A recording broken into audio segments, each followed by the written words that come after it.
You're listening to the Patriot Nation Podcast.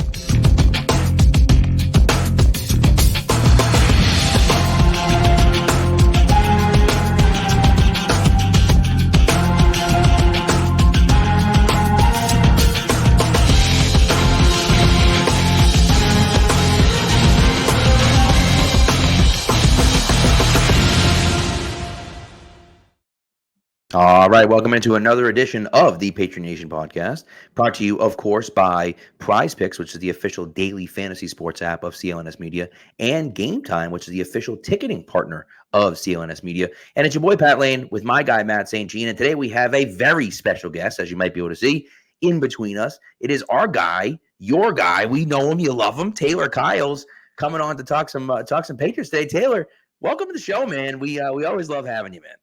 Thank you, buddy. I love being here. I love talking to both you guys. Obviously, we are active in the DMs, and I'm loving all the crossovers going on with CLNS. We have, recently we had Bobby on to talk about what the Pats can learn from the Celtics. We're always doing stuff with Barth and Brian, so it's cool. Now we finally get to have our time. This is gonna be fun. That's right. It's great. And we are pre-recording this. The Celtics did just win the championship, but when you're watching this or listening to this, the Celtics will have won all of last week. So we're not really going to get into the Celtics, although Banner 18 is pretty sweet. But today we're going to be looking at the offensive depth chart and really just kind of position battles that we're going to be looking at and, giving opinions, and, informed opinions and otherwise about what we think and what we're excited to see heading into training camp, which of course starts in just over a month, which is kind of crazy to think about, that we're already almost there, which is nice. I'm excited to see these guys put some pads on. Like I just, especially with the offensive line being such a question mark, like I need pads, I need hitting, I need like full live action, because now I feel like we've been teased with this and I'm just ready for more. Yeah. Well, and listen, this is, I think the best place to start is at the quarterback position. And the reason why is because, Mac Jones came in 2021, of course, and there was a lot of excitement. He gets drafted number 15 overall. And we're like, all right, he's a winner. He won in Alabama. We feel good about this. He's, can win with his mind and he can do all this and his arm is like good enough and, so on and so forth. And we felt like there was a real chance that he can compete with Cam Newton, which of course he did and ended up winning the job. But there's a different feeling with Drake May.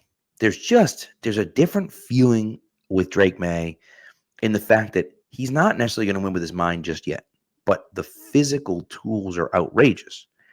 Now, on the other side of it, there's a significantly better quarterback at this point in their career than 2021 Cam Newton in Jacoby Brissett. And so that's a battle that I'm going to be really looking forward to, because I'm kind of, as much as I would love to see Drake May start, and I think that would be cool, I'm also totally all right with Jacoby Brissett starting as well, because I feel like he's a veteran. He knows what he's doing. He's a smart player. He's a baller, right, as is the way I feel about it. And so it's going to be an interesting one to watch. And, of course, something that everyone's going to be paying attention to, not just in New England, but I feel like all around the country. So, Taylor, what are your kind of initial thoughts on how you saw the quarterback in OTAs and in mandatory minicamp and what you're expecting to see in training camp? So in this early phase, obviously there's so much we don't know yet. Always have that asterisk that there's no pads, there's not contact, and there's only so much you can glean. But at the same time, going into these practices, I was thinking the same thing, that Jacoby Brissett is a good enough quarterback, especially with this defense. If some of the young receivers stepped up, I thought he could be good enough that maybe, he brings his team into some level of playoff contention at some point in the season, because really a lot of that's on the defense. I really do think, like last season, they will keep New England in these games until the fourth quarter, and then, things are kind of up for grabs. Yep. After watching, and to be fair, Jacoby was the clear-cut starter in practices, and he was clearly the guy who kept them on schedule the best, and you can tell he's been in the system. He has a lot of experience, great leader, all those things. At the same time, Drake May, first of all, started behind Bailey Zappi, which was understandable. You want the veterans to really take charge until you know that some of the rookies will be able to actually function in the offense and not hold other people back. But Drake May took that second quarterback job before OTAs even ended and then continued to take them in minicamp. And some of the things that I was seeing from this kid, like we all know the footwork is still a work in progress. Notable that he said himself that he believes tying his footwork to the route concepts is the place where he grew the most. And that's what you want to hear, considering we went into camp saying, left foot up and shotgun, all these mechanical things, specifically with footwork and this West Coast Alex Van Pelt offense, those were crucial. But then seeing how he operated sometimes in the quick game and in the short passing game, we all know he can throw downfield. There was one practice especially where he's like the sidearm deliveries, where he's understanding space and throwing behind receivers so that they're more open, or he's moving defenders with his eyes. He's got a no-look pass to Jaheim Bell. It's just stuff where you're like, whoa, no other quarterback on the field is even trying these things, much less making them look correct. There were times where the inaccuracy shortened the decision-making. They did pop up as issues where, there were some practices, especially the last one, where he's throwing behind his receivers a lot. That was an issue in college. There was one play where he's throwing to Jalen Polk. It's behind, and Alex Austin breaks it up. But in one practice, you saw him struggle, and it felt like it didn't snowball. I think he threw a couple interceptions. One just seemed like a miscommunication. But it felt like maybe he was a little more hesitant. But in the last minicamp practice, you saw he was struggling a bit with the accuracy, but then he ends it with an absolute dime to Jalen Polk for a touchdown. Whole offense swarms on Polk. The defense has to do push-ups. And you saw that this is a young guy who is committed to correcting himself, which you see at the end of practice. He and his receivers are always the last ones to leave the field. And you see in real time that he's not letting these things get in his head all the time. You see the growth and the fact that he can make big plays in big moments. Now, it's still way too early to tell whether or not he's going to be able to take that top quarterback job. But we saw enough where, you're saying if he makes significant strides in this break, because it's a break for some of us in media, it's not a break for them. They're still training and doing what they need to do to get ready. But if he can really close that gap in terms of knowing the playbook and his mechanics, this could be a legitimate quarterback competition. And I would not be surprised at all if Drake May is starting week 1, just because if he starts shredding the defense in padded practices, Gerard Mayo's been a player. He knows what it's like to be on the other side and just be like, damn, we're getting cooked. And if Drake May is doing that to the defense, it's like we all love Jacoby, but I mean, put the young guy in there. Sure, he's going to make mistakes, and we do want to win games. I know on the outside, people think that the team is putting their hands up. This team still wants to win, but I think they'll also understand with Drake May's talent, he can make up for some of the deficiencies he has in terms of, knowledge of the game and an experience with raw talent that you're just not going to get from a Jacoby Brissett or, Bailey Zappi, who, to be fair, I don't think is going to be on the roster by the time we remember. Well, you talk about, bouncing back from mistakes, kind of sticking with it, even when things are hard.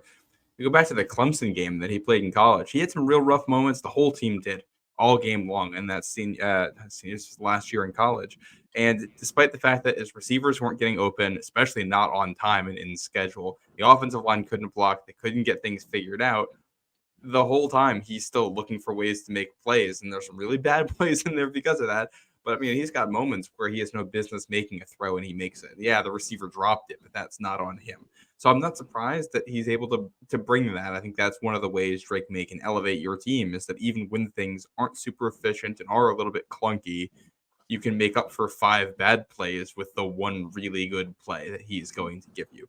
Now, you did mention he was kind of cooking defenses at certain points. Is he going against the number 1 defense? Is he seeing Christian Gonzalez or Jonathan Jones or guys like that out there, Kyle Duggar? Or is this all against the second string guys? It's mostly second string. They do rotate, and that's one of the reasons that Gerard Mayo emphasized to the media there are no depth charts. I think that's a half-truth because clearly there are players who are, in there for certain packages and aren't in there for other packages. But you did see times where, he threw a touchdown with Kyle Duggar in coverage. I believe it was to Jalen Polk.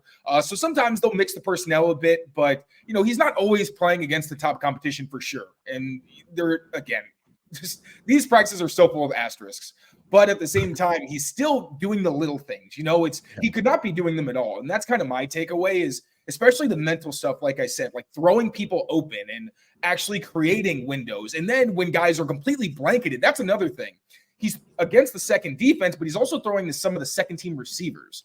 And there were times, especially in that practice I'm talking about, where he really did well against the defense. I think it was his second best practice, where guys are right on the receiver's hips. And he's throwing where only his receivers can catch it. So there's still enough evidence where you're saying, yeah, even if there was more competition, I think he'd still be performing at an exceptional rate that you wouldn't see from other players. But of course, there is that caveat that you do want to see him maybe against better competition before you really feel, I guess, that firm conviction that he should be out there, and see how he operates against the pass rush and whether he can keep himself from developing bad habits. Right. Well, and that to me is the big part of it, is that especially if the offensive line, and that's kind of where I want to go next, but especially if the offensive line can't hold up, things are going to get sped up. And when things get sped up, how does he handle that? Right. And that's something that, we don't know. Yeah. Right now he's learning and his footwork is getting better and he's doing all of those things, which is great. But when the real bullets start flying and you got, 350-pound guys flying at you, do you go back to what you've been doing your whole life, right? And what you were doing the last few years at UNC, and do you fall back into those bad habits? And so those are just things that, and again, I'm not going to sit here and say that he's going to. No one knows, right? Because we haven't seen it. And so that to me is the biggest question. And I think the other big difference between this year and 2021 is that Cam Newton was not going to be a backup, right? He wasn't going to stay here as a backup. Jacoby Brissett was signed understanding that the Patriots are going to draft a quarterback at number 3, right? He signed here knowing that. He probably thought, hey, I probably can start this year, but he knew he was going to have to fight for his job. He knew that part of his job was going to be mentoring this new guy, right? And so the fact that he knows that already, I think, is very important, because now you don't have to worry about, well, what happens? How's Jacoby going to feel if he starts? It doesn't matter. Jacoby knows, like, he's probably not going to be the guy. And even if he is the guy this year, he's hopefully not going to be the guy next year, right? And so I think that, he understands that. And if that means that he starts as a backup quarterback this year and then stays as a backup quarterback, even if it's not here, he can finish his career as a backup and not necessarily be a starter. And I think that that's something that he's okay with. And he's clearly a great leader. And so, not that Cam wasn't a great leader, but he's a good leader who doesn't mind being that second guy, right? And so that's important as far as it relates to this, So, anyways, let's get to the offensive line, because this to me is the big question. Cole Strange, we have no idea what's going to happen to Cole Strange. Don't know if he's going to be healthy. Don't know if he can play. We have no idea, right? I feel like when he's healthy, he's okay. I just don't know if he's ever going to be healthy. And so then you run into, okay, well, what happens? Does Sidy Sow play guard there? Does Layden Robinson play guard there? We saw Mike Onwenu bump into right guard for a while and Caden Wallace play right tackle, which I thought was interesting. Because the thing about Caden Wallace is that everything you read about Caden Wallace is that, well, we don't love him, but he can come in and start day one. And I'm like, what? If you don't love him, how can he come in and start day one? That doesn't make sense, right? So, but this is what we were hearing. And so then that becomes the question for me, is like, what happens to this offensive line? Is Chuck Secor a good enough left tackle for the Patriots?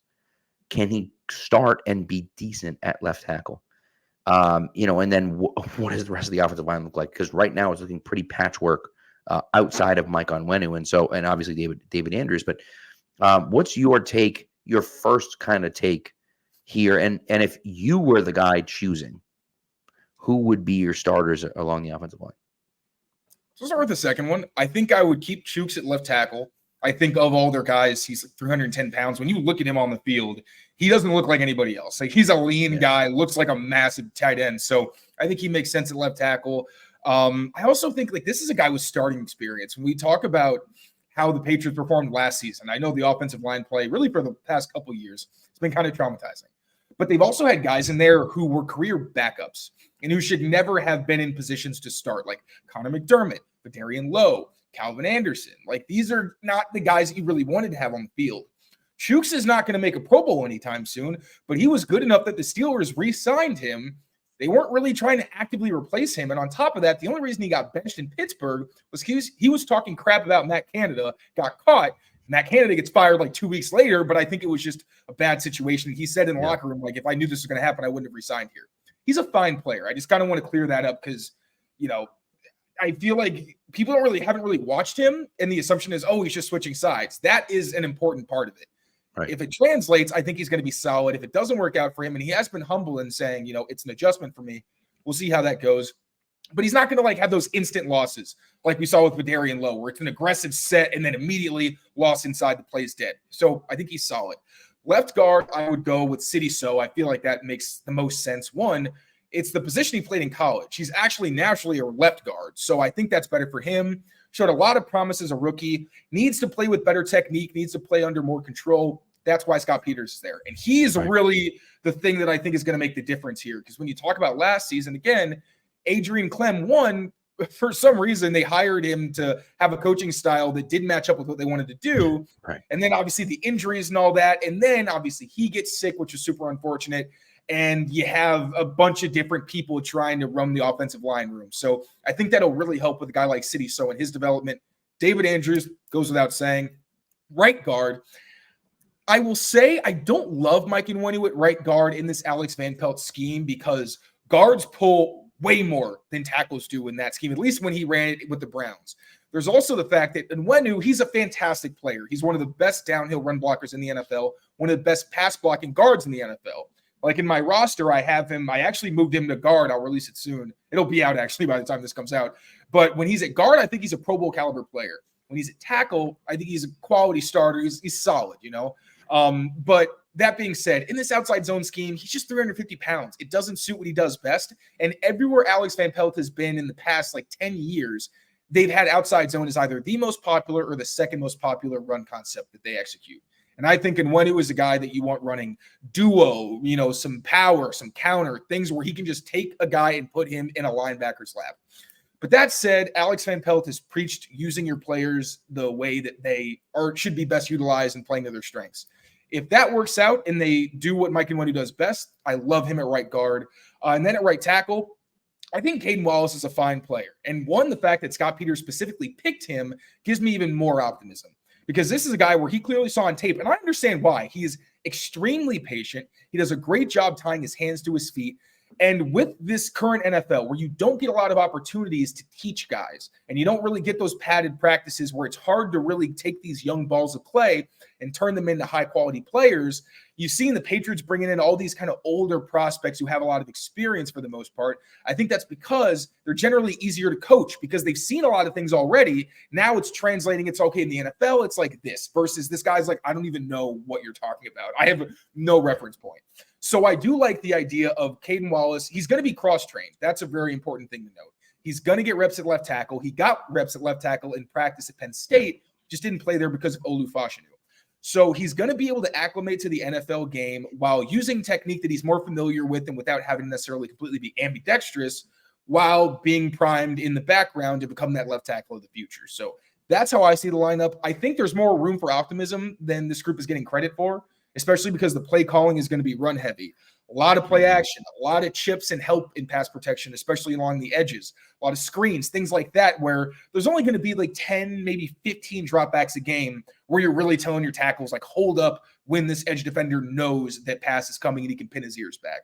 Like, I think last year, in recent history, the Browns done a great job staying out of those situations when they're on schedule. Obviously, they've had injuries and poor quarterback play, and it makes those things a lot harder, but if this is an offense that can just not shoot itself in the foot like we saw throughout last season, I think it'll make this offensive line look at least decent, which I think is good when you have a quarterback like a Drake May or Jacoby Brissett who can kind of overcome some pass protection issues with their own individual skill sets.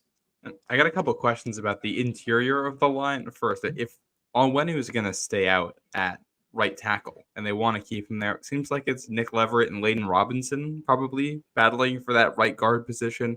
Is there somebody you personally like there?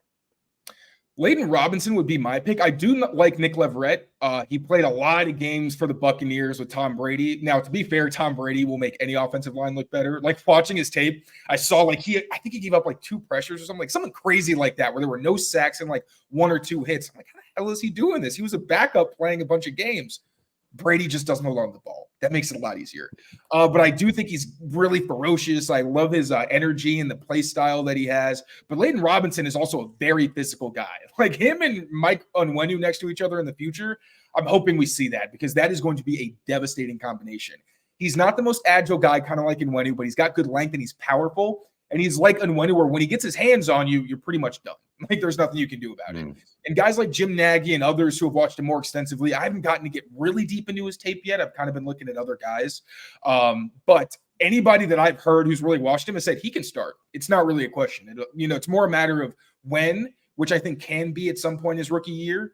I don't think they'll rush him, because of the whole Caden Wallace situation. And if this 5 that they've been practicing with recently sticks, I don't think they're going to want to change it. But if, again, Mike Nwenu is at right tackle, Nick Leverett for a little while, I'm fine with. I just don't think he's like egregiously bad or anything. I think he's fine. But I'd love to see Layden Robinson make his way onto that field at some point and show what he's got, because I really like his skill set. The other spot on the line, backup center position right now, David Andrews obviously signed on for an extension there, but he's getting older. I think you want to have some idea of what they're doing. It sounds like Antonio Mafi is the guy getting backup center reps. Where's Jake Andrews fit in this? You got 2 guys that drafted day 3 last year that you're trying to figure out where they fit, I think. The Antonio Mafi thing, for me, to be very honest, feels more like they're trying to find an excuse to keep him around. And it stinks because it's kind of like a Cole Strange situation, but him is more because of injury than play. I think Cole's a pretty good player, and you saw that late in seasons. With Mafi, he seems like an amazing dude, but he struggled badly last season. Now, again, I think Scott Peters can maybe help in those areas, because my biggest thing with Mafi was, I swear, he was playing like he taped his fingers together. It's just you're seeing all of his engagements like he's not using his hands. And I'm just thinking, like, you are so strong and so powerful. Like, just latch onto these guys and shut them down. But that was a big issue. So maybe Scott Peters can help, and he really can find a niche, because I think he's more of a guard than a center. Especially, again, in this scheme, I think that the centers move around a decent amount. I don't think you want Antonio Mafi moving a whole bunch. He's kind of like Mike Nwenu, where he's just massive. He used to be a nose tackle. Yeah. So that feels more like they're experimenting, seeing what he can do, than really saying, like, he is a center. Again, all these guys are going to cross-train. Like Mayo said, if you play left tackle, you should be able to play right tackle. If you can play guard, you should be able to play center. So I think that's the thinking there. I think Jake Andrews, he only participated, I think, in the first OTA practice. So it's kind of hard to know how or what they think of him. Like, even in practices we saw from days that the media wasn't there, the centers were David Andrews, Antonio Mafi, I'm blanking right now, Charles Turner. Is it Charles Turner? Yeah. Yeah, Charles Turner is another guy who I think anybody who's watched him last season has been telling me, like, he's a dark horse candidate. He could make the roster. He's a physical guy, was in the SEC. He's seen a lot of really good interior defensive linemen. But yeah, the center position's a tough one to really understand what's going on. Nick Leverett, honestly, is probably the top guy. In the most recent practice, once they stopped using him as one of the top guards, you did see him after David Andrews in that center role. So I think if it were a live game and something were to happen to David Andrews, Nick Leverett's your center, and he did that for the Bucs. Again, did it successfully. I think that'll be fine. But beyond that, I feel like it would be Jake Andrews if he's on the roster as your third string guy. If not, maybe a Charles Turner if he really, really impresses during training camp in the preseason. Leverett sounds like the new Ted Karras. Yeah. Pretty much, yeah. Dude, even the Buccaneers, there was a game against the Rams where they had him at like tackle for a drive. Like he's legit. Yeah. And another thing I'm calling this right now, I said into practice, they had offensive linemen kind of just messing around and catching passes. This dude made like a really impressive one-handed catch. Like, you can see his hand-eye coordination is pretty wild. He did not look like any of the other linemen. And Alex Van Pelt and the Browns last season would use Nick Harris as a fullback, as a tight end. They used more jumbo packages with an extra offensive lineman than I think any other team. I think that he's going to be in that kind of role where he's your extra offensive lineman most of the time. Okay. I like that. That's interesting. Shot. Yeah, I like that. It's my buddy Josh Allen who covers the Bucs and is a Patriots fan, actually, from up here and lives down there now and covers the Bucs. When they signed Leverett, he DM'd me. He was like, dude, this guy's awesome. Like, you're going to love this guy. Good guy, number one, but also like can play everywhere. Like, is just a baller. So yeah, so I was like, oh, okay, all right, I'm excited to see him. So I'm glad. Yeah. Yep. So and look, unfortunately, and this is kind of comes back to even this Cole Strange part of it, is that, like, we've had some bad misses, right? The Cole Strange miss, obviously, it's a little bit to injury, but still, like, it feels rough. Jake Andrews, like, we don't know how he's going to be. And even like a guy like Antonio Mafi, who you just feel like, man, like, if, we've missed on a bunch of these guys. But then at the same time, you're like, well, you have to throw. I mean, we talk about the draft being a crapshoot. You have to just throw assets at it. And if you hit on a few of these guys, that's how you become good, right? And City So looks like, can be a competent starter.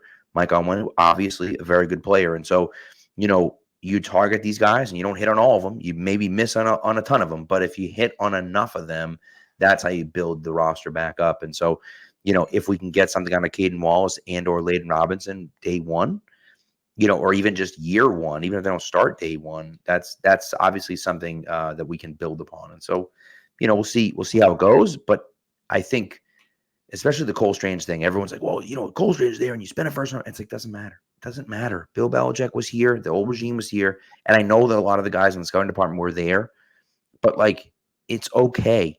If he's not good enough or he's hurt all the time, you move on. Like, it just is what it is. And it sucks that it happened. But like at a certain point, we just got to move on and say, hey, just cut your losses and go from there, So, anyways, so that's that. All right, we're going to get into the rest of the offense, and we're going to talk about wide receivers next. But we have to do a quick ad read first, and then we'll be right back with you. PrizePicks is America's #1 daily fantasy sports app with over 5 million active members. PrizePicks is the easiest and most exciting way to play daily fantasy sports. Unlike other apps on PrizePicks, it's just you against the numbers. All you do is pick more or less on 2 to 6 player stat projections and watch the winnings roll in. Get in on the daily action with your friends and become part of the PrizePicks community today. Now, you can win up to 100 times your money on PrizePicks with as little as 4 correct picks, which means you can turn $10 into $1,000. Now, if you're looking for promotions, PrizePicks get you covered every single week, from lowering select players' stat predictions on Tuesdays to help your lineup hit, or getting your entry fees back if you have losing lineups on Friday. Now, for me personally, I'm all in on the WNBA right now. I'm going Caitlin Clark with more than 3.5 3-pointers made, and Brianna Stewart for more than 23 points. And then in the MLB side, I'm going with Kyle Schwarber for more than a 9-hitter fantasy score, and Paul Skeens with more than 5 pitcher strikeouts. Now, download the PrizePicks app today and use the code CLNS for a first deposit match up to $100. That's code CLNS on PrizePicks for a first deposit match up to $100. PrizePicks. Pick more, pick less.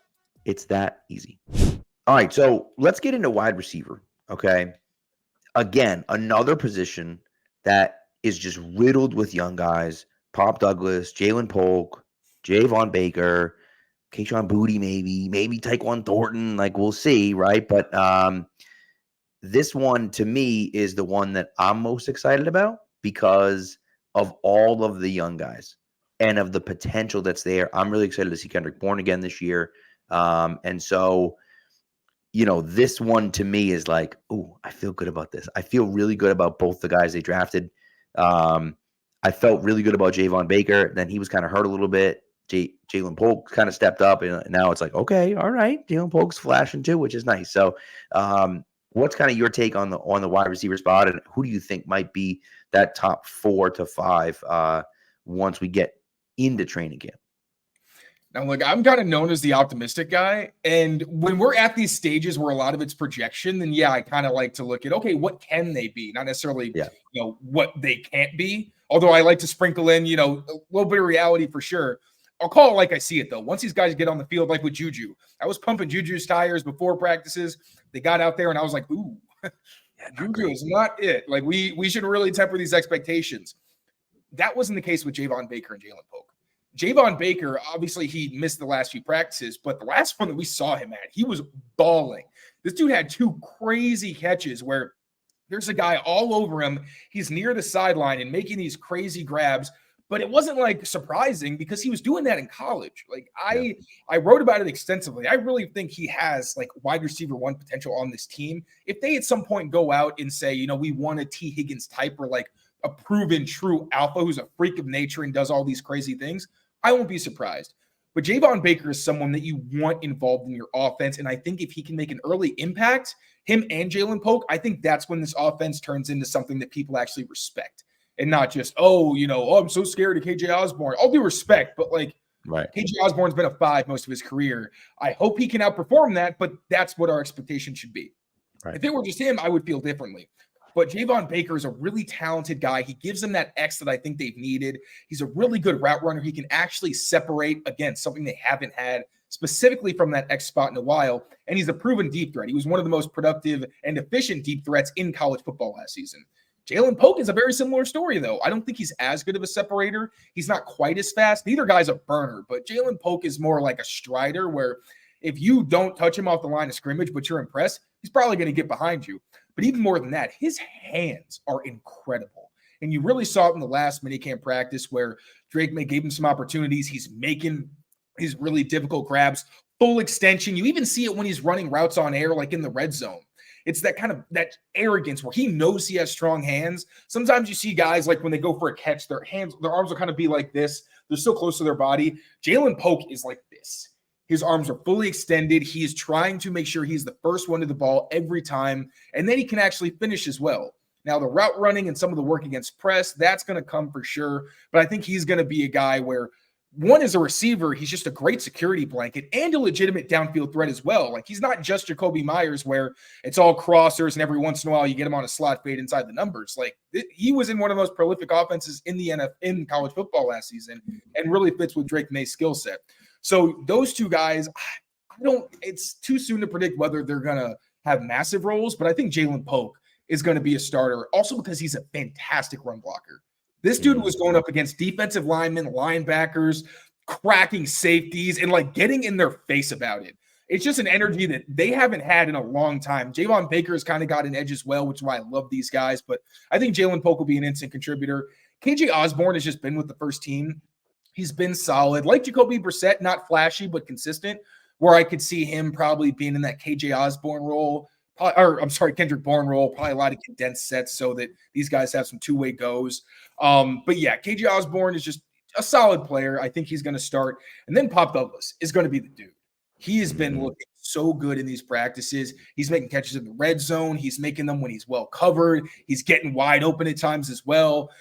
He's making catches in like the back of the end zone. You just see he moves differently than everybody else. He's so electric. He does a great job like varying his pace and then just exploding. You saw it last season. He even looks a little bit bigger this year as well. So I think he's going to be probably the top option for this offense. And even Drake May compared him to Josh Downs. Drake May and Josh Downs had a really strong connection. I remember during last year's draft process, I was saying the tiers for those undersized players or receivers that played bigger than they were. It's like Zay Flowers, Josh Downs, and then Demario Douglas, just like in different tiers. So I'm excited to see that connection.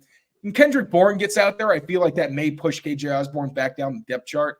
But he also didn't participate at all. So I feel like he could start on PUP, which opens opportunities for those young guys. And I just hope they take advantage because they have a lot of talent and I think could make this offense not scary or anything necessarily. They're still rookies, but way more competitive than what we saw last season.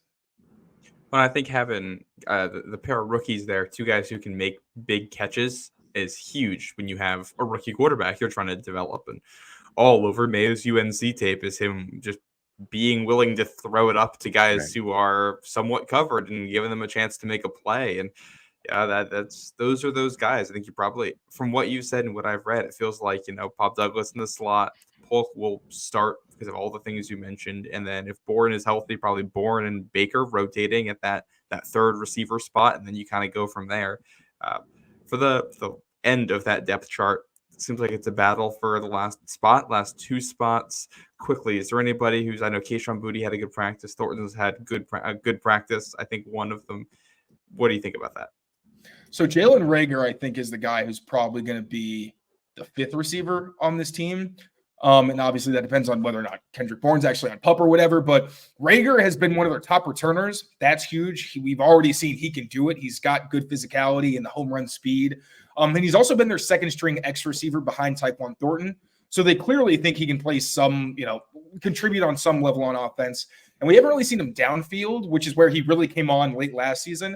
But we did see with the ball in his hands, like he's got some serious juice. So I could see them trying to integrate him, maybe even as a ball carrier, like a running back, because I know the Browns like to use Elijah Moore in kind of that, he's a slot receiver, he's a running back, he's kind of all over the place. I could see a similar role for Jalen Reagor if they want to maximize his skill set. Then I think it's a battle between Tyquan Thornton and Kayshon Boutte. I was really excited to see what Tyquan could do now that I call him Buff Tyquan because he put on some more body armor to protect himself because, as we know, he's not been able to stay healthy and on the field. Yeah. And it's still too soon. Like, he missed one practice, to be fair to him, and maybe he has a great training camp, balls out, whatever, and then changes my mind. But the consistency, like you said, Matt, he had a good practice. and then we didn't really hear about him. He had like a really bad drop when he was wide open on a play. And these are things where, because we have so few practices, they seem bigger than they would if we had like 20 practices to look at. But at the same time, like Tyquan doesn't really have the benefit of the doubt anymore. They made him the starting X. It was him and KJ Osborne in 2 receiver sets. Demario Douglas would come on as a slot receiver in 3 receiver sets. They're basically saying, Tyquan, take advantage. We are putting you in the driver's seat with the veteran quarterback. And I will say his route running looks tighter. His hands, for the most part, do look better. But the consistency in terms of production wasn't there. Not all his fault either. Sometimes, other people just have good days and you just don't get a lot of targets. But I need to see availability. I need to see consistency from Tyquan. I have not seen that, so it's kind of tempered my expectations even more. We'll see what happens in training camp again. But then Kayshon Boutte, he had a great end to minicamp. He had 3 or 4 touchdowns. It was red zone work, so like a catch is usually a touchdown. But at the same time, almost all of them, he was very well covered, was making kind of Javon Baker type plays where they're tough grabs near the sideline. He's making them where like guys are fighting for the ball and he's finishing. He had a play that was very similar to Jalen Pope where they both had one-on-one opportunities, went on fades, fully extended, and made the grabs. Plus, Kayshon Boutte is someone who just physically seems like he would be on the roster over Tyquan Thornton. He's a guy who has a solid frame. Alex Austin mentioned he's a 3-level threat, which I don't really think you can say for Tyquan at this point in his career because we haven't seen it. And Kayshon Boutte just kind of got the short end of the stick where we all love Troy Brown, but there's a reason he's not the wide receivers coach anymore. When that affected Tyquan as well on top of not being available, Kayshon Boutte, I don't think he was being coached very well. And then on top of it, he's not really getting true opportunities to show what he can do. I do like him better as a Z. I was hoping they'd move him, but they don't have a ton of true X receivers either, so I understand that.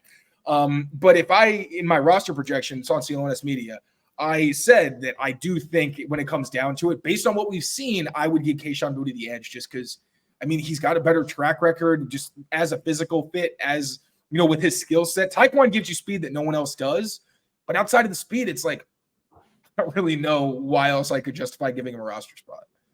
Yeah, it's interesting. I also think too the simpatico of the J's and K and all that, you know what I mean? Just they all sound similar. Jalen Polk, Javon Baker, Kayshon Boutte. Like I kind of like Jalen Reagor, right? All the J's and K over there. Like, I think that the Celtics should target Jalen Tyson in the first round. I have no idea. I've never seen the guy play. Never seen him play. Doesn't matter. The guy's name is Jalen Tyson. Like, come on, what are we doing here? You know what I mean? So, but no, it's a great point. And the point about Bourne potentially starting on the pup list is an interesting one because it does open up that extra roster spot. And for a team that doesn't really have a number one, it's kind of nice to have an extra roster spot on the roster for a wide receiver that you think can make a difference, right? And I'm curious to see, no one knows what it's going to look like, but I'm curious to see what the kick return stuff looks like because maybe it allows you to keep Jalen Reagor and someone else. And you don't love Jalen Reagor as a wide receiver, but you like him as a returner. Yeah. And then you get 3-4 weeks in the season and you're like, well, it doesn't really matter with him as a returner anyways, because we need someone else to do this. We need this kind of guy as a return man in this situation instead of Reagor, right? And so, and then that gives you the opportunity to say, okay, when we activate Kendrick Bourne, we're going to cut Jalen Reagor instead of this other guy that, we may have cut, may not have made the team if we had to keep Kendrick Bourne on that initial active roster. So I think it's interesting and it benefits the Patriots in that situation. Of course, you want to have your best players on the field. And I feel like Kendrick Bourne is one of those best players that you want to have on the field, but it does give you that kind of bottom of the roster flexibility to have that extra position available. And there's no rush to get him on the field. This guy just signed a 3-year deal. Like, right. It's not like it's a proven, you got to produce. It's like, no, he'll be here for a while. He does not need to rush back. The guy looks like he can't even really run full speed yet. So there's just, I know Mayo said that everyone but Cole Strange should be available for training camp. That is notable. But again, I just don't think there's any reason to rush him out there when you also have guys that you want to see what they can do. 100%. I couldn't agree more. So, all right, we have 2 positions left. Let's do one of them. We'll do an ad break, but after this position. And so I'm going to go tight end here. My real question to you at tight end, I think we're all in agreement that Hunter Henry is the guy, the number one guy. The question to me is, who's that number 2 tight end? And I feel like Austin Hooper doesn't exist. I don't think I've heard his name, right? Whereas Jaheim Bell, I've heard his name over and over and over again. And so I feel like, am I accurate in saying that I think Jaheim Bell might be coming for that number 2 tight end spot over Austin Hooper? And I know probably Austin Hooper might give a little bit, not that Austin Hooper's a great blocker, but he may give a little bit more inline flexibility than a guy like Jaheim Bell might. But he seems like a guy that they want on this roster. This is going to be kind of quick, to be honest with you, because, I mean, Austin Hooper, he saw a few targets. Some weren't catchable. Some he was just smothered. I think he's on this team to be an extra inline type or early down blocker. And it's not because he's great at it. It's because he's a tight end size. He's about 250. He's kind of similar to Hunter Henry. They're about the same body type. I don't think he's going to be a real weapon for you. I just think he's a guy where he knows what this offense is. He, when he spoke to us with the media, he mentioned how just playing against so many different types of players and being in so many schemes, has a lot of things that he's picked up and learned, and that'll help him. And those are things that Jaheim Bell doesn't have. He's not a great run blocker. He's willing, he's physical, but he's very unrefined. And there are times where you're looking at the tape and you're like, yeah, you don't really want this guy blocking all the time. But he is more explosive than one of the most explosive players on their entire offense, to be honest with you. And tight end, it's not even close. He is the most athletic tight end. I think they're going to want to get him involved on early downs to, some play action opportunities, some screens. The Browns loved their tight end screens last year. I think that's going to carry over to the Patriots. Never mind. I haven't seen anything in practice. I don't know what I'm talking about. But I just do think Jaheim Bell brings an element that they don't have.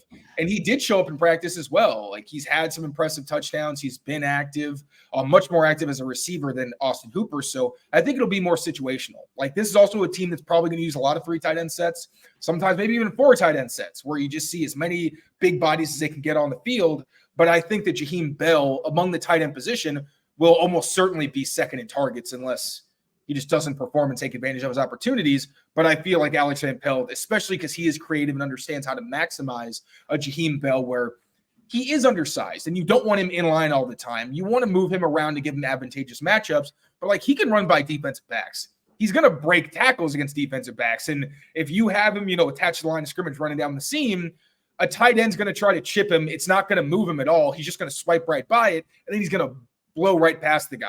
It's that kind of element that he brings. No one else in that tight end room does. So I think if you want a receiver, your second tight end is Jaheim Bell. If you're looking more for a blocker, I think it's Austin Hooper. That's a good point. One thing just quickly I'll note here, Hooper has not graded out very well as a run blocker the last 2 years, according to PFF.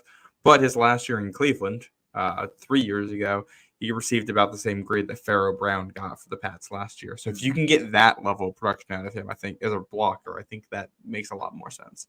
Yeah. And those Browns teams did a good job of using their tight ends.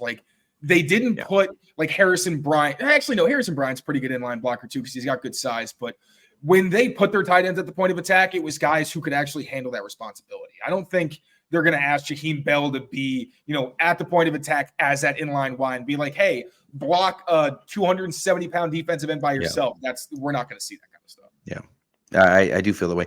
It's funny. I talked to someone who I feel like knows things or whatnot. Not that I have any context, but when someone was saying that essentially Jaheim Bell and his teammate Johnny Wilson, which is interesting that they both went to Florida State, both went so late because the league looked at these guys and was like, I don't know. Is he a fullback? Is he a tight end? Is he a wide receiver? Is he no one knew where they slotted in, right? And so these guys not having a position scared people away, and they were worried about where they're going to fit in. And the Patriots looked at it and said, well, who cares where he's going to play? What difference does it make? Just get the ball in his hands and see what he can do. And so I think having that attitude towards them, really could be beneficial for the Patriots. And so we'll see, of course, but I'm excited to see where it goes. So, all right, quick ad read, and then we're going to come back and talk about the final offensive position, and we'll just ask you for a super quick recap of what you think this offense might be.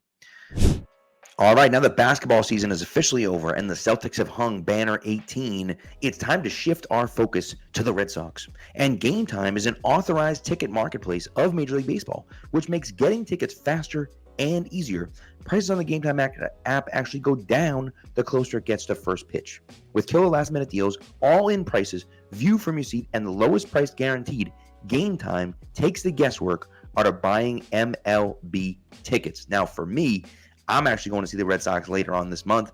Can't wait to go, and it's going to be a lot of fun. What is better than sitting in the stands at Fenway with a dog and a beer watching the Red Sox play? Fantastic. Great way to spend a summer night. Now, on Game Time, you have last-minute deals. You can save up to 60% off buying last minute for sports, even concerts or comedy or theater or anything else that you go to. You can actually save with zone deals as well, so you can choose the section and let Game Time choose the seat for you. And then they also have all-in pricing, and this is great because all-in pricing shows a total upfront with none of those hidden fees that you have when you get to checkout. So take the guesswork out of buying MLB tickets with Game Time.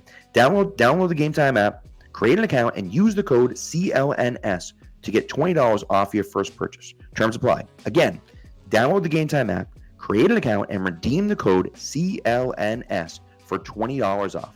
Download Game Time today. Last minute tickets, lowest price, guaranteed.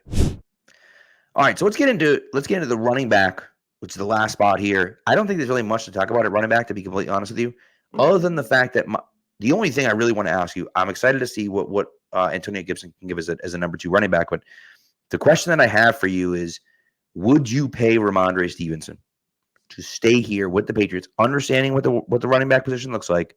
Would you pay Ramondre Stevenson to stay here as a Patriot? For sure. Caveat, I would definitely have some elements of the contract that are dependent on his health because, I mean, one, it's kind of unfair. He takes on such a massive workload, and the way he got hurt last season just was not his fault. That's just a freak accident. And then his slow start to the season seemed like it might have been health related because it seemed like he just kind of came out of nowhere. Although the offensive line, I think, did help him with his productiveness as well. But individual stats like missed tackles forced and things like that, he wasn't doing great either. That said, Ramondre Stevenson at large chunks of his career has been your entire offense pretty much, especially in like 2022 when Jacoby Myers was hurt. They didn't have anybody else, at least no one else that they were willing to get involved in the game. So one, what he's given you in that element, the fact that he's also one of the few holdovers from that era of Ivan Fears who really understands, the kind of principles that running back room should be led with, I really think is very important. I'm sure Taylor Embry is going to do a great job. Ivan Fears is also literally always around. Like, I remember I was recording a video last year towards the end of the season, and Ivan is just chilling in like Gillette Stadium, just in the stands. I'm like, oh, I'm Mr. Fears. He's like, eh. So like he's still around and everything, but moreover, it's about Ramondre Stevenson's leadership. You're not always just paying for leadership, but I think he's still a very well-rounded player. I think he is like a top 15, top 12 back when he's healthy and really playing to his game. He's not a great receiving back, and I think that's why you bring in an Antonio Gibson. And we've seen like he's great after the catch and all those things, but he's not a dynamic route runner because he's a big-bodied guy, which you understand. But he is a good security blanket. You can get him involved, and he's an exceptional pass blocker. You don't really find those things very often, especially for a guy who's been with your organization for so long and is someone that is kind of seen as a bit of a leader and a building block. So I'm all for it. I think he deserves that kind of contract, an extension like anybody else that's gotten one. Just, again, because of the health thing, I think there does need to be some acknowledgement of you got to be on the field as well, but we want to keep you around, see how that works out. So, yeah, love Ramondre. Antonio Gibson, I think he was a very underrated signing. Now, I'm not saying he's going to blow the roof off or anything, but for a team that has not had a true third down receiving type back since Brandon Bolden, I think his campaign max rookie season gets a little underrated. He was a very solid pass catching back for them. Had a couple bad drops, but was very productive in the role considering, James White unfortunately got hurt.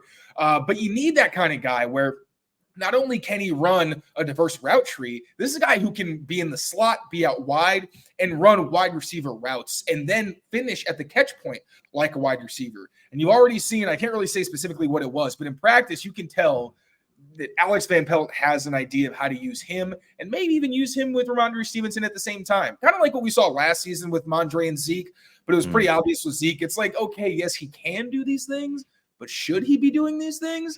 Maybe not a ton because he's an older guy, but Antonio Gibson's not that. Like, he is big, kind of like Ramondre, but he's a freak athlete where he's really fast, he's explosive, and again, he's a good receiver because he has that background. So I'm excited for that 1-2 punch. I think it's going to be really good in this Alex Van Pelt scheme. After them, it's kind of tricky. Again, you don't learn a lot about running backs in these practices because they barely run. I think I think David Andrews mentioned there was a day where they only had literally a run during Yeah. game. But Jermichael Hasty did stand out. He's been an underneath target at times, looked good on some screens. There was one practice where he had 2 or 3 touchdowns. One was on like a back shoulder throw from Brissett that was really impressive. He didn't really play. It sounded like every time he was the coaches were asked about him, they kind of mentioned how it's important to understand pass protection and all those rules. I think he was still getting up to speed there, but he did contribute on special teams, which is huge. If you're going to make the roster as a third back, you got to contribute there. So he is my third when on my roster projection. I had him making the team, but I would watch out for Deshaun Fenwick. He's another guy who's very well rounded, older, but he doesn't have a lot of tread on his tires. And I think he gives you a little more than Kevin Harris, who's been solid, but obviously has lived on the practice squad. They're kind of similar players, but I do think that Fenwick is just like a bump above and can potentially make this team. So yeah, Jermichael Hasty established himself most. Once the pads come on and physicality ramps up, definitely keep an eye on Deshaun Fenwick. Okay. Is this a spot where they might still sign someone from outside the building during camp and give him some run? I feel like it's kind of like cornerback where they're going to want to see what they have. And if you're, a week or two into camp and you're like, these guys aren't really giving me what I was expecting, that's when I think maybe like later in the summer you sign somebody. All right. I like that. All right. I mean, that's a pretty good rundown of the roster here. Here's my big question to you. Last year, the Patriots offense was embarrassingly terrible. So bad. And I tell people, we forget how bad the Patriots. I really think we forget how unwatchable the Patriots were last year. Like I was trying to explain to someone, they were like, oh yeah, this and that. And I'm like, listen, the Patriots had a Monday Night Football game against the defending and then soon to be Super Bowl champs, the Kansas City Chiefs, with Taylor Swift confirmed to be in attendance. And the NFL still said, no, Sunday at 1, not Monday night. That's how bad the Patriots were last year. So, can the Patriots get to that top 20 offense? We're not looking at, a top 10 offense. That's crazy. But like, can the Patriots get to that top, somewhere between 15 to 20, somewhere in that middle range where with the defense they have, they can be actually competitive. Not that they're going to make the playoffs or anything like that, but like where they can actually be competitive and compete for, an 8 to 9 win season this year, just based on that kind of base level offense. Do you think that that's possible for them this year? I do, and the coaching is a big part of that. Like the cohesiveness of the staff and the experience of the staff and the depth of the staff, to be honest with you, because you look at most of the positions, if you look at wide receiver, you look at offensive line, even quarterbacks, if we're, maybe not by title, but by how it's going to work, there are multiple people working together to make sure that they can, help these young players come along. And I think they have a good system of, this is this person's role, this is this person's role. And they put a lot of emphasis on making sure that they're preaching the same things and not, going against each other. That's huge. And then you have a lot of people who've already worked together before. Like if you look at the Patriots staff last season, the biggest issue was the fact you had Bill O'Brien and Adrian Clem getting mad at each other, getting mad at the front office. Troy Brown, again, just wasn't really suited to be in the position he was in. And I just think that lack of cohesion there was a big reason and trickled down, obviously, to the players because you're not really getting the best out of the guys that are coaching you. Now you have Alex Van Pelt has worked with Bob Bicknell, T.C. McCartney. Oh my gosh, I'm forgetting. Oh my gosh, the Giants coach's name. I'm sorry, guys. Brian Daboll. What the hell am I talking about? Thank you, Ben McAdoo. Thank you so much. I just threw total blank hair, but they've always with the current Giants coach. No, thank you guys. But these guys all have experience together, and then obviously Taylor Embry and Tyquan Underwood are new to the staff, but still, like Tyler Hughes was a very accomplished head coach. I know at the high school level, at least you're getting a level of leadership, and Tyquan Underwood was a successful position coach at Pitt. You're hoping some of that and the technical side of the game kind of comes over there. So I think from the top down, they're definitely set up to be better. But for this offense to truly be in that kind of like top half of the league kind of range, I think that would be incumbent on the young guys stepping up. Where Drake May is playing, and sure, he's making his mistakes, but he's also playing some really good ball and making a lot of wow plays. You got Javon Baker looking like a somewhat reliable X. You got Jalen Polk playing like the great security blanket and big play threat that we feel like he can be. And then maybe, you know, one or two of your linemen like Layden Robinson or Caden Wallace comes along and they play solid football. And that may be asking a lot. But if you also look at these players' profiles, it's not really that much of a stretch to expect them to contribute, because Caden Wallace and Layden Robinson, again, were people that a lot of evaluators thought could be guys who are at least role players, if not starters with good coaching. Again, hello, Scott Peters. And then you got a guy like Jalen Polk, who should, as we said, immediately start, and Javon Baker, who is a really refined player, needs a lot of work for sure, but is someone who can make big plays for you as well, even if he isn't playing every snap. So, and obviously Drake May is the straw that stirs the drink if we're talking about this being an offense where defenses have any chance of being like, oh, this might be tougher than we thought it was going to be heading into the season. So, yeah, I feel like maybe 20-ish range is probably more fair. But I really do think this offense can surprise if the young guys step up and can contribute with any level of consistency. I like it. And the other thing about Polk is that he has his college wide receivers coach as his coach, which I think is good. You know what I mean?